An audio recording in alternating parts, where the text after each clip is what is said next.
Beef 2 kilo. 2 kilo ബീഫാ? ആ, ഒരു പെരുന്നാളല്ലേ, ഇവിടെ എത്ര ആളുള്ളതാ? 2 കിലോ ബീഫ് ബീഫിന്റെ 5 കളിയാവില്ല, 1 കിലോ ബീഫ് മതി. വേറെ മതി. തക്കാളി 1.5 കിലോ. 1/2 കിലോ തക്കാളി. സവാള 2 കിലോ. സവാള പിന്നെ വേണ്ടേന്ന്, ബീഫ് ഉണ്ടാക്കണമെങ്കിൽ സവാള വേണ്ടേ? 1 കിലോ സവാള. സവാള 1 കിലോ. ഞാൻ എന്താ? പയർ 1 കിലോ. 1/2 കിലോ പയർ.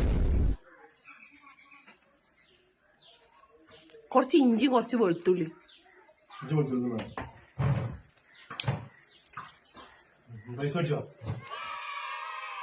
വയ്യ, എല്ലാരും ഇങ്ങനെ പനെടുത്തുകയില്ല, പോത്തുപോലായിട്ട്.